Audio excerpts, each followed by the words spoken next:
The throne room of the Valoran Empire was cold. It was always cold. Princess Vera stood before her father, Emperor Thal, with her hands folded and her eyes looking at the floor. She had learned long ago that looking directly at her father only made things worse. "The humans want a cultural exchange," Emperor Thal said. His voice echoed off the black marble walls. "They want one of our nobles to live among them, to learn their ways, to show them that we come in peace."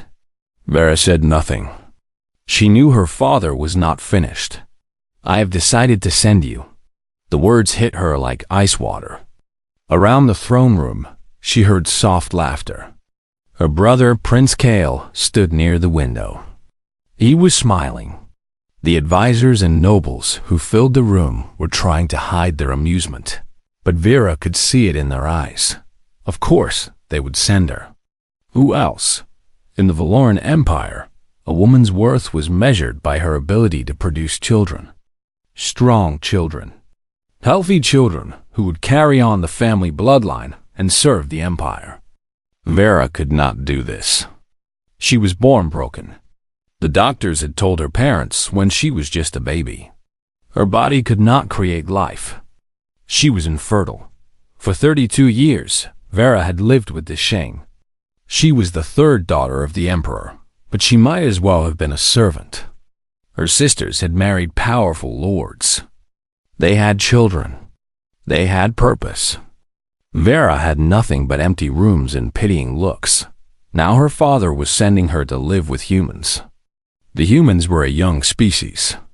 They had only been traveling among the stars for a few hundred years. The Valorans had been doing it for thousands. Most Valorans thought of humans as primitive, loud, emotional, weak. The recent war between the two species had been short but bloody. The humans fought harder than anyone expected. In the end, both sides agreed to peace because neither wanted more death. This cultural exchange was part of that peace agreement. The humans live on a small farming colony called New Eden, Emperor Thal continued. You will go there. You will stay there. You will represent our empire with dignity. He paused. If you can manage that. More quiet laughter. Vera lifted her head slightly. Yes, father. You leave tomorrow. That was it. No goodbye. No blessing. Just an order and a dismissal. Vera turned and walked out of the throne room. She kept her back straight and her face empty.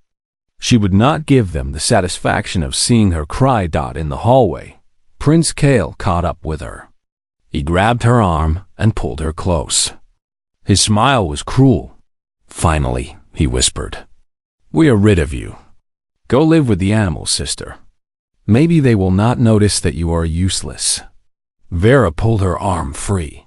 She did not answer. She simply walked away. That night she packed her few belongings. She did not have much. Some clothes. Some books. A small painting of her mother, who had died when Vera was young. Her mother had been kind.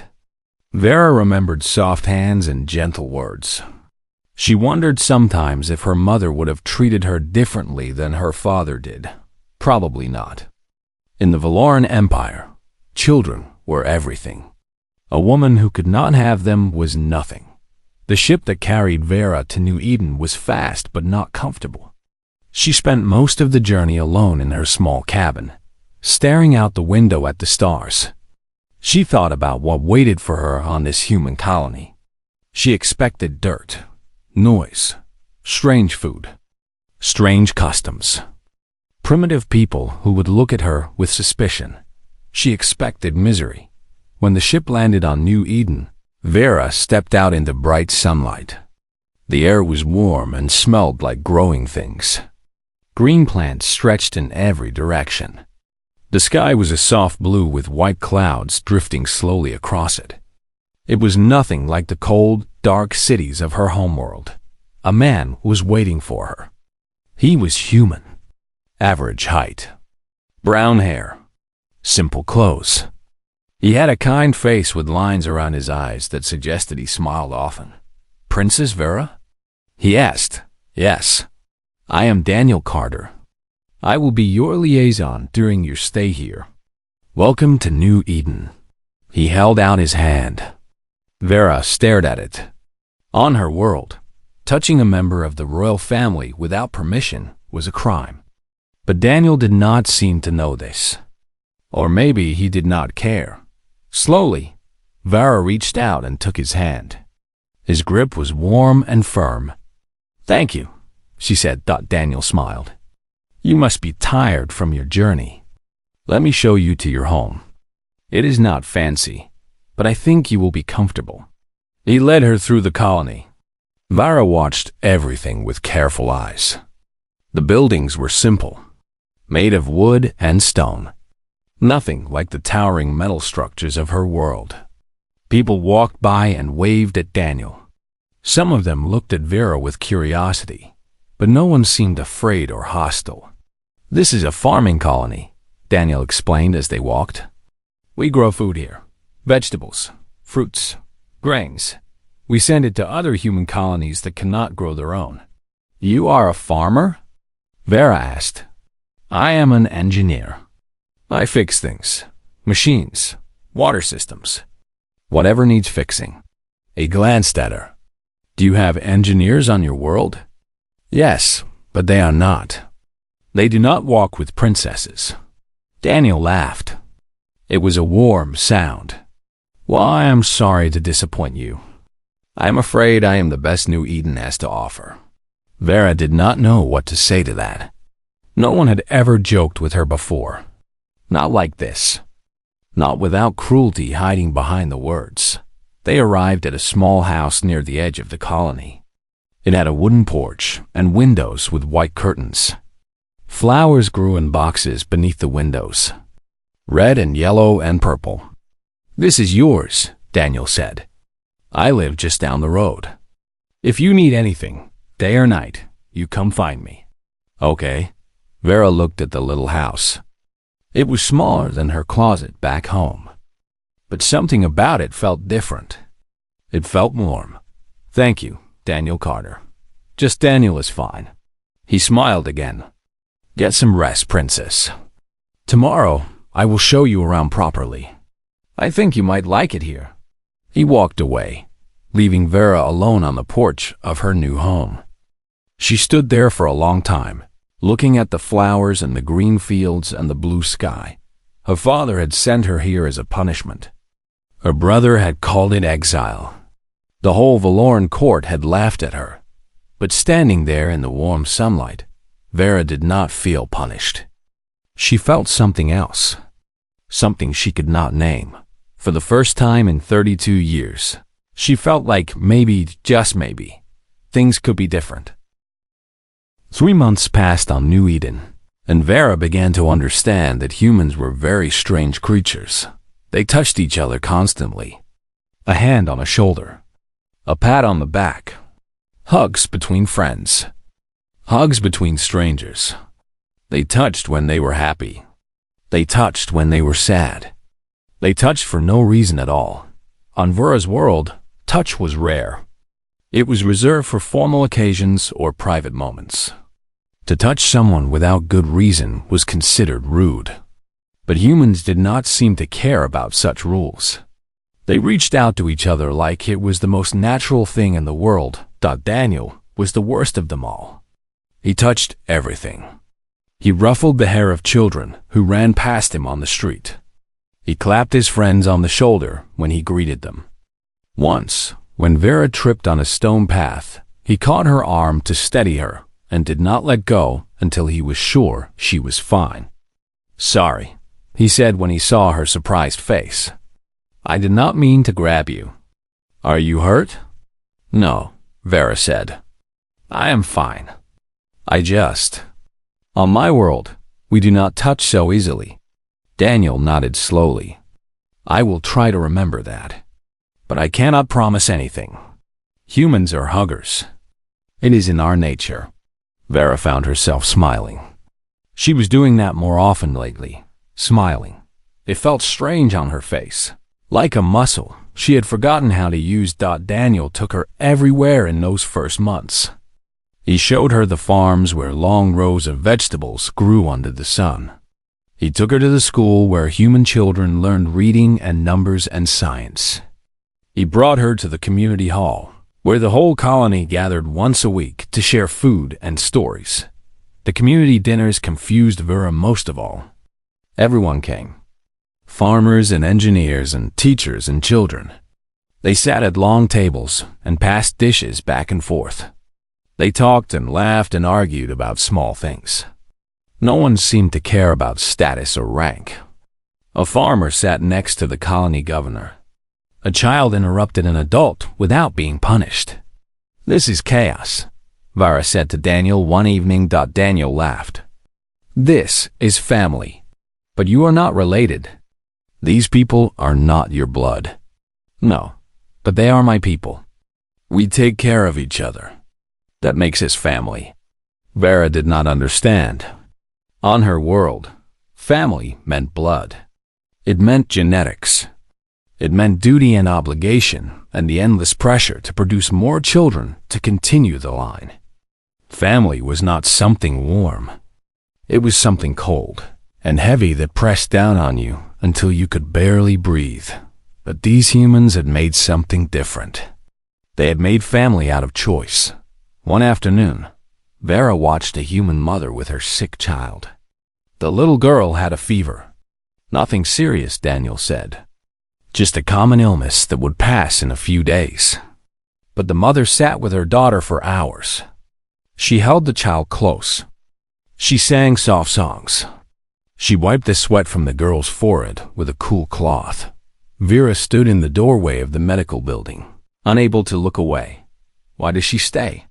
Vera asked Dr. Helen Park, the colony's physician. Helen looked at her with surprise. "Because her daughter is sick. But you said the illness is not dangerous.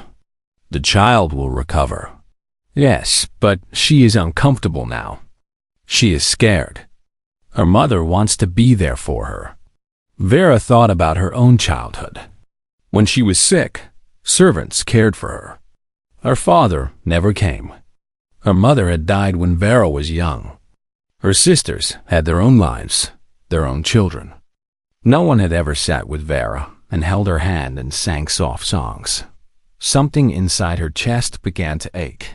That evening, Daniel found her sitting alone on her porch. The sun was setting, painting the sky in colors of orange and pink. Vera was staring at nothing.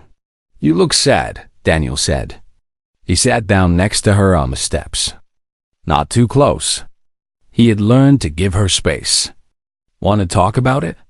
"I was watching Mrs. Taylor with her daughter today." Daniel nodded.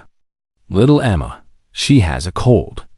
She will be fine by the end of the week." "Your people love so easily," Vera said. "You love your children. You love your friends. You love strangers you have just met. I do not understand how you do it." Daniel was quiet for a moment. He looked out at the sunset. "Can I ask you something?" He said, double quotes, "Yes. Has anyone ever loved you, Vera? Really loved you?" The question hit her like a blow. She opened her mouth to answer, but no words came out. She tried to think of someone. Anyone. Her mother, maybe, before she died.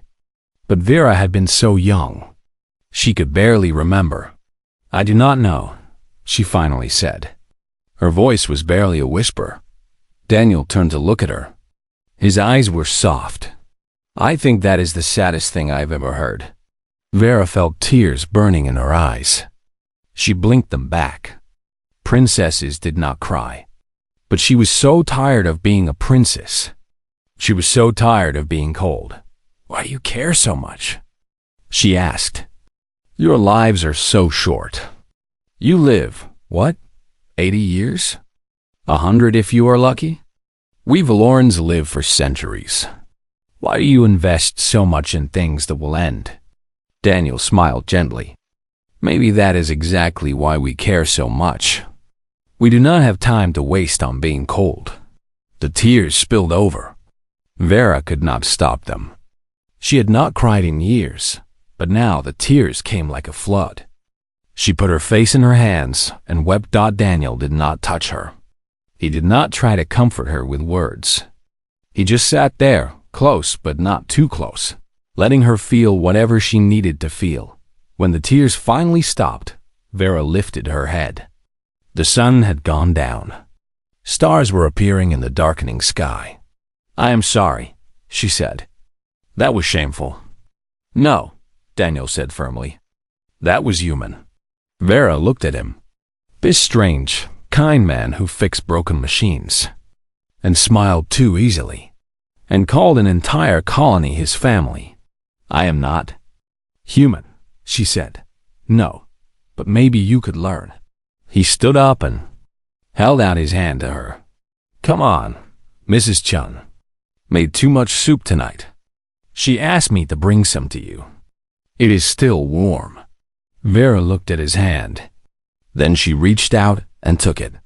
His fingers wrapped around hers, warm and strong. She let him pull her to her feet. Over the following weeks, Vera began to change. She started helping in the colony gardens, her hands in the dirt, learning to plant and water and grow. She learned to cook human food, simple dishes with strange spices that made her tongue tingle. She went to community dinners and sat at the long tables and listened to the noise and chaos. And somewhere in all that strangeness, she found herself falling in love. It happened slowly. A shared laugh. A quiet conversation under the stars. The way Daniel looked at her like she was someone worth looking at. The way he never asked about her title or her family or why she could not have children. He just saw her, Vera, not a princess, not a failure, just a woman trying to find her place in the world. One night, under a sky full of stars, Daniel kissed her for the first time. It was gentle and soft and nothing like Vera had expected. "I was not sure you wanted that," Daniel said quietly. Vera touched her lips. They were still tingling. "I was not sure either," she admitted. "But I think I do. I think I want this very much." Daniel smiled. That warm, easy smile that made her heart feel light. "Then let us see where this goes." Vera took his hand. For the first time in her life, she was not thinking about the future. She was not worrying about duty or expectations or what she could not give. She was just here, in this moment, with this man. And that was enough. Vera woke up sick for the 5th morning in a row. She ran to the small bathroom of her house and bent over the sink. Her stomach turned and twisted. When it was over, she stood there breathing hard, her hands gripping the edges of the basin. Human food, she thought. It had to be the human food. Her body was still adjusting to this strange planet with its strange flavors and ingredients. That was all, but the sickness continued. Day after day, morning after morning. Vera tried changing what she ate. She tried eating less. She tried eating more. Nothing helped. After 2 weeks, Daniel finally insisted she see Dr. Helen Park. "It is probably nothing," he said as he walked her to the medical building. "But Helen should check you anyway, just to be safe." Vera did not argue. She was too tired to argue.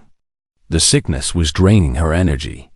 She felt exhausted all the time, and there was a strange heaviness in her body that she could not explain. Dr. Helen Park was a small woman with gray hair and sharp eyes. She had been kind to Vera since the princess arrived on New Eden. She never asked rude questions. She never made Vera feel like a strange alien creature being studied.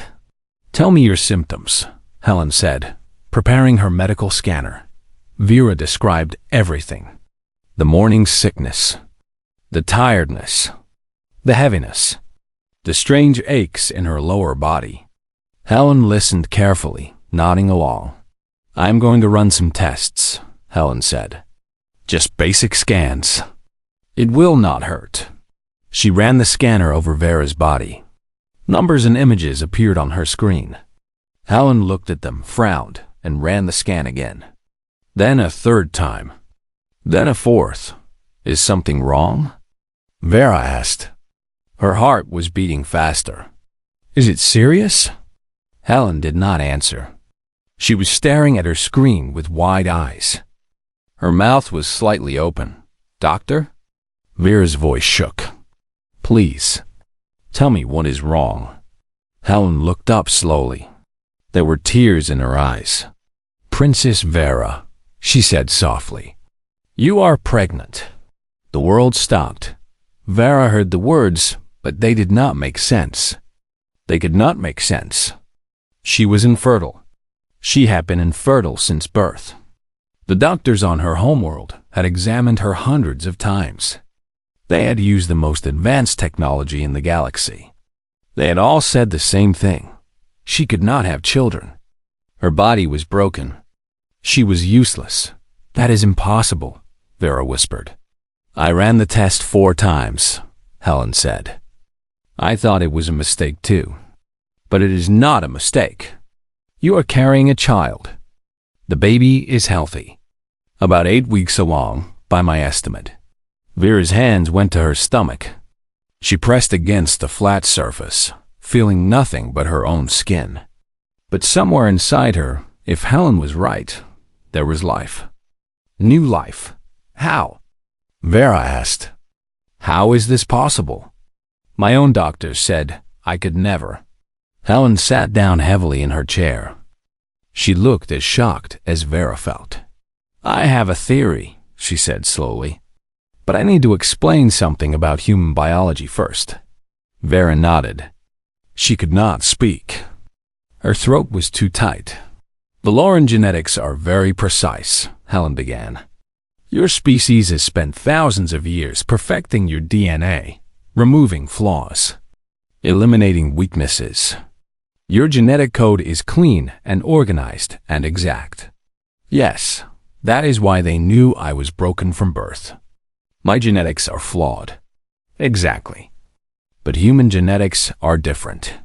Helen leaned forward. We did not perfect our DNA. We did not have the technology for that until very recently. So human genetics are messy, chaotic, full of variations and mutations and unexpected combinations. I do not understand. What I am saying is this. Where Valoran DNA is rigid, human DNA is flexible. It adapts. It compensates. It finds ways to work around problems. Helen pointed at her screen. Your reproductive system has certain genetic gaps. Certain pieces that do not function properly.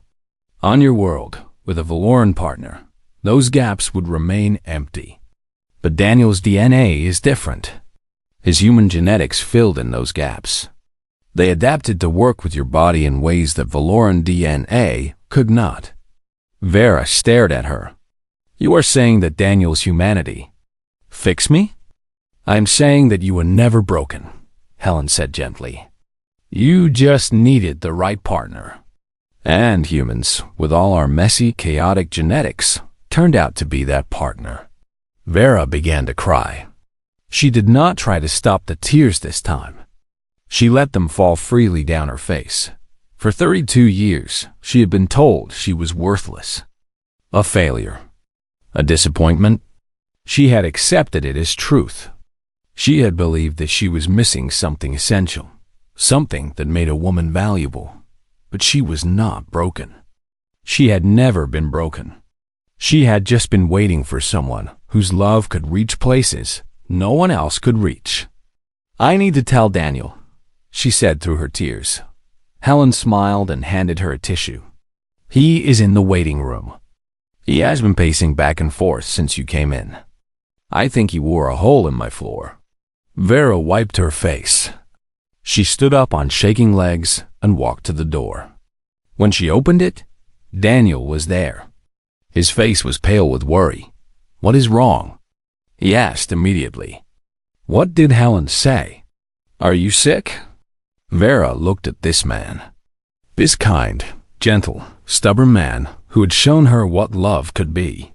This man who touched easily and laughed easily and cared so deeply about everyone around him. I am not sick, she said. Then what? I am pregnant. Daniel froze. His mouth opened, but no sound came out. He looked at her stomach, then at her face, then at her stomach again. But you said, you told me you could not. I know what I said. I know what I believed. But it seems that human genetics do not follow Valoran rules. She took his hand and placed it against her stomach. We are going to have a baby, Daniel. Wow. For a long moment, Daniel did not move. He just stood there with his hand on her belly and his eyes full of wonder. Then his face split into the biggest smile Vera had ever seen. A baby, he whispered. A baby. He pulled her into his arms and held her tight. She could feel his heart pounding against her chest. She could feel his whole body shaking. I love you, he said into her hair. I love you so much. I love you too. They stood there in the hallway of the medical building, holding each other, crying and laughing at the same time. Dr. Helen Park watched from her doorway with a soft smile on her face. Later, when they finally walked back to Vera's little house, Daniel kept looking at her like she was the most precious thing in the universe. I told you, he said quietly. Told me what? That humans do not give up on anything. Vera laughed. It was the purest, happiest sound she had ever made. No, she agreed. You certainly do not.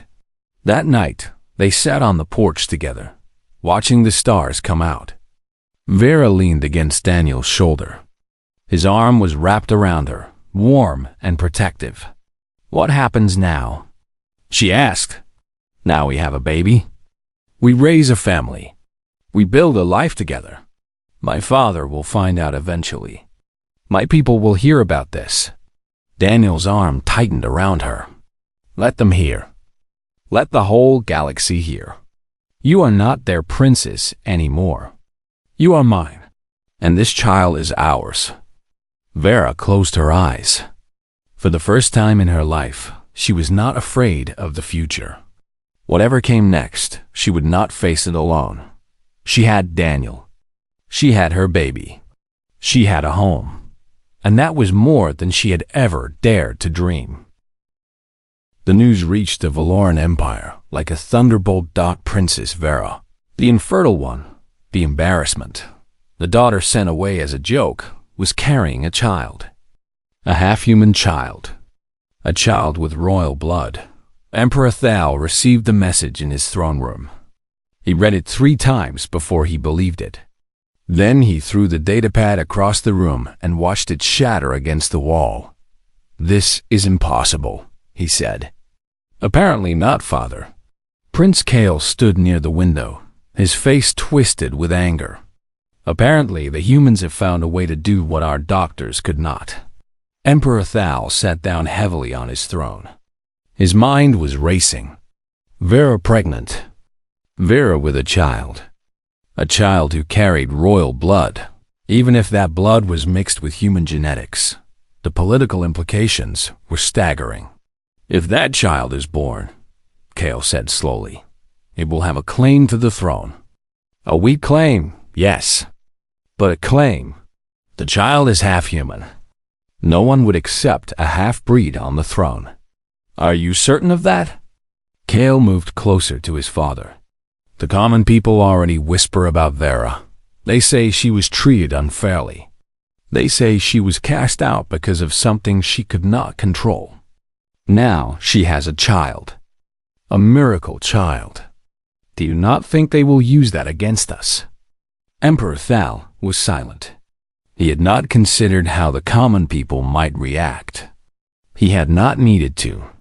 The lower classes had always known their place, but things were changing. The war with the humans had been expensive. People were hungry. People were angry.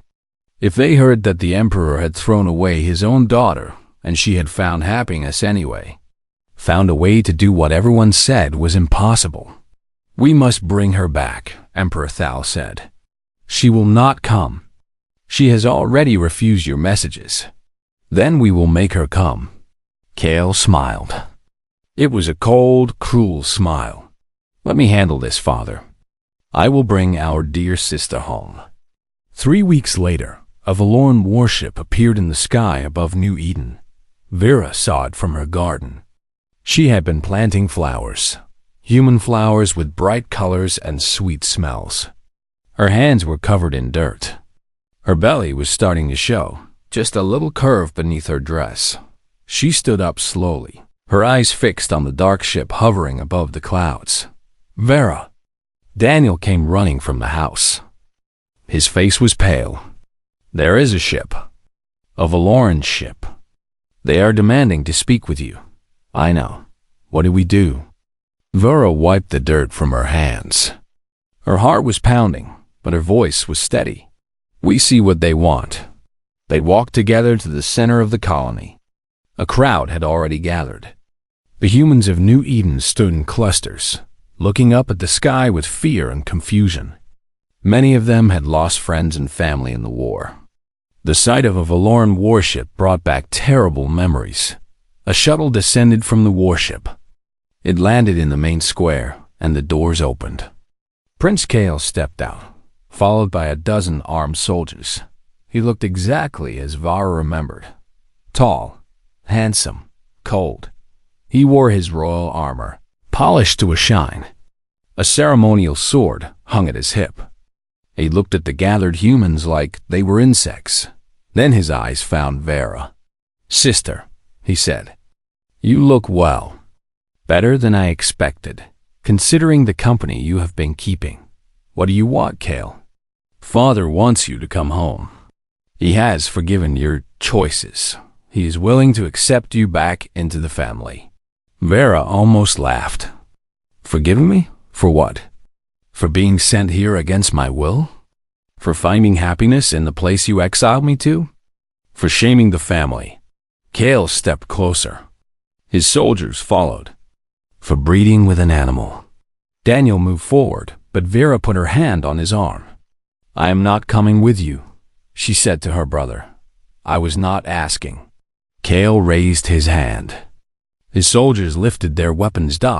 And then something happened that Kale did not expect. The humans moved, not the soldiers.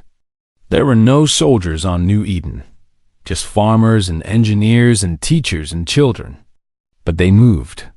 They stepped forward, putting themselves between Kale's weapons and Vera. Daniel was at the front. He had no weapon, no armor, nothing but his own body. "She is not going anywhere," Daniel said. Kale stared at him. "You dare to speak to me? You are nothing. A primitive creature from a primitive world. You have no right to stand in my way." "She is one of us now," Daniel said. "And we protect our own." More humans stepped forward. Mrs. Chun, the old woman who made soup, Dr. Helen Park, the Taylor family with little Emma holding her mother's hand, farmers with dirt on their boots, engineers with grease on their fingers, children barely old enough to walk. They all stood together. A wall of bodies between the Valoran prince and the woman they had accepted as family.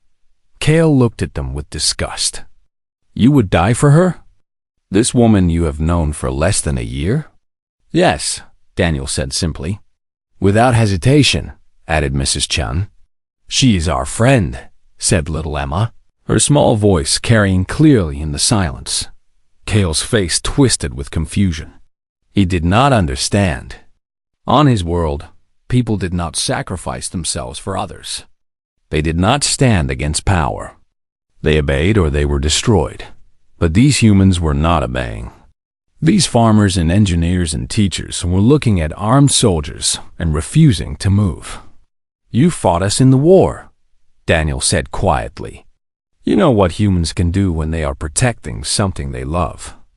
Do you really want to find out again?" Kale remembered the war. He remembered the battles that should have been easy victories, but turned into bloody disasters. He remembered humans fighting to the last breath, refusing to surrender, refusing to give up even when all hope was lost. He had thought them stupid then. Foolish animals too primitive to know when they were beaten. Now, looking at this crowd of ordinary people standing against his weapons, he wondered if he had misunderstood something important. Father will not accept this, Kale said. Then Father will have to learn to live with disappointment, Vera replied. She stepped forward, through the crowd of humans who had protected her, until she stood face to face with her brother. I am not the broken princess you threw away, she said. I am something new, something you cannot control. Go home, Kale. Tell Father that his joke did not work. Tell him that the humans gave me everything our empire never could. She placed her hand on her stomach. Tell him I have a family now. Kale stared at her for a long moment. She could see the hatred in his eyes, the anger, the confusion. He wanted to order his soldiers to take her by force. She could see the thought forming in his mind, but he was not stupid. He knew what would happen if he started a fight here. The peace treaty was fragile. If he killed human civilians, there would be another war. And this time, the humans would not agree to peace. This is not over, Kale said. No, Vera agreed. But today it is. Kale turned and walked back to his shuttle. His soldiers followed. The engines roared, and the shuttle rose into the sky. It docked with the warship, and slowly, the great vessel began to move away. The people of New Eden watched until it was gone. Then Daniel turned to Vera. His hands were shaking. His face was pale, but he was smiling. Are you all right? He asked. Vera looked at him. She looked at the people gathered around them. Farmers and engineers and teachers and children. People who had risked everything for her. People who had called her family. Yes, she said. I am more than all right. She took Daniel's hand and held it tight. I am home. The baby came on a warm spring morning. Vera had been in labor for 12 hours. Daniel stayed with her the entire time, holding her hand, wiping sweat from her forehead, telling her she was strong and brave and doing wonderfully even when she screamed at him, that he was lying. Dr. Helen Park delivered the baby. She placed the tiny crying creature on Vera's chest, and for a moment, the whole universe went still. The baby had silver eyes, Valoran eyes, but her skin was warm, like a human's, and when she grabbed Vera's finger, her grip was surprisingly strong. She is beautiful, Daniel whispered. His voice was thick with tears. Vera could not speak. She could only stare at this small, perfect being that she and Daniel had created together. This child that should have been impossible. This miracle. What will you name her? Helen asked. Vera looked at Daniel. They had discussed this many times during the pregnancy. They had considered Valoran names and human names and combinations of both. But in the end, the choice had been simple. Lily, Vera said. Her name is Lily. A human name. A simple name.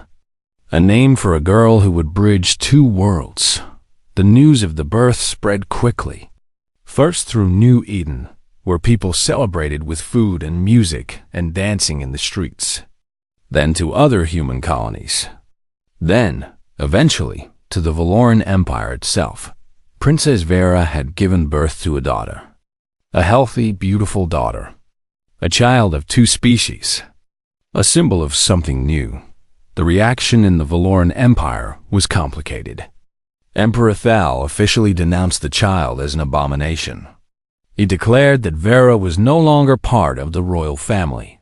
He ordered that her name be removed from all official records. But the common people had a different reaction. In the factories and the farms and the lower cities of the Valoran homeworld. People whispered about Princess Vera. They told stories about the daughter, who had been cast out and had found love among the stars.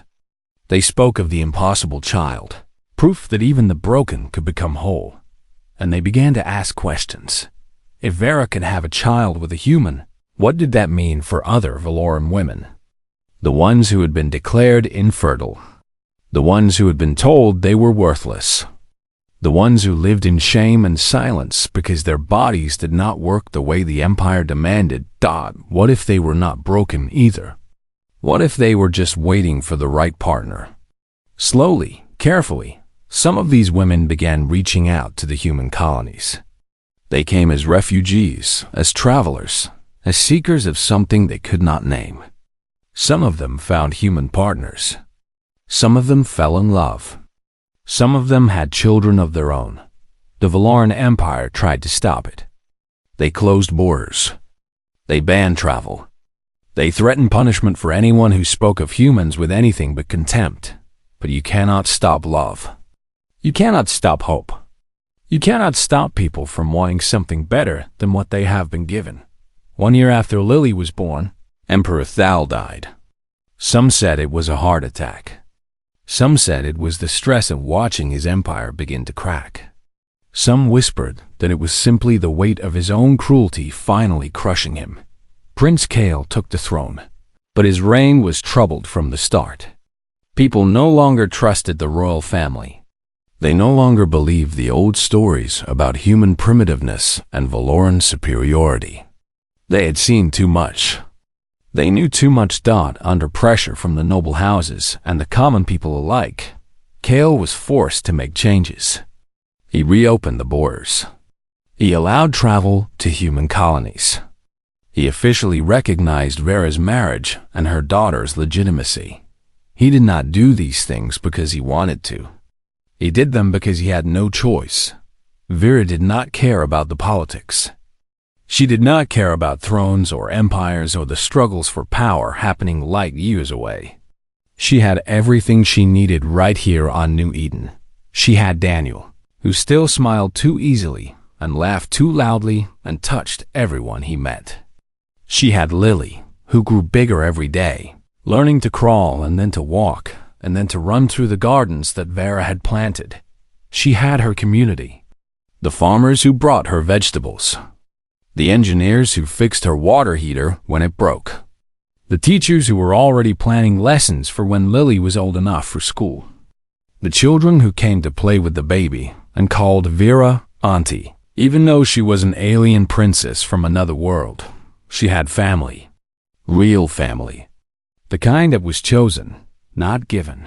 One evening, Vera sat on her porch watching Daniel teach Lily to walk. The sun was setting, painting the sky in colors of orange and pink. Lily took 3 wobbly steps, then 4, then fell into her father's arms laughing. Vera felt tears on her cheeks. Happy tears. The kind she had never known existed until she came to this planet. Daniel looked up and saw her watching. He smiled, that warm, easy smile that still made her heart skip after all these years. Come join us, he called. Vera stood and walked down the porch steps. She crossed the garden and knelt in the grass beside her husband and daughter. Lily reached for her with chubby hands, and Vera picked her up, holding her close. Again, Mama, Lily said. Walk again.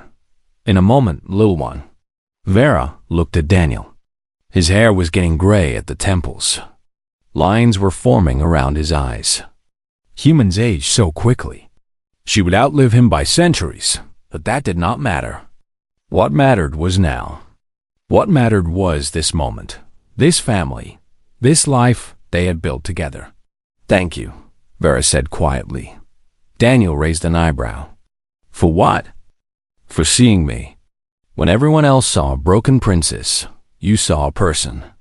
You saw someone worth knowing, worth loving. Daniel reached out and touched her face gently. You were never broken, Vera. You were just lost. You just needed to find your way home. I think I found it. Yeah? Vera looked at her daughter's silver eyes and her husband's warm smile and the little house, with flowers growing beneath the windows. Yeah, she said. I found it. Lily squirmed in her arms, ready to walk again. Vera set her down and watched her take those wobbly steps across the grass. Daniel caught her when she started to fall, spinning her in a circle until she shrieked with laughter. The Valarans had sent Vera to Earth as a joke. They had expected her to suffer. They had expected her to be forgotten. They had expected her to waste away in exile, alone and miserable, a reminder of everything their empire considered worthless. But humans had a way of ruining Expectations. They loved too easily. They cared too deeply. They refused to give up on anyone or anything, even when the odds were impossible. They had taken a broken princess and shown her she was never broken at all. They had given her a family and a future and a reason to hope. And in doing so, they had changed everything. The Valoran Empire would never be the same.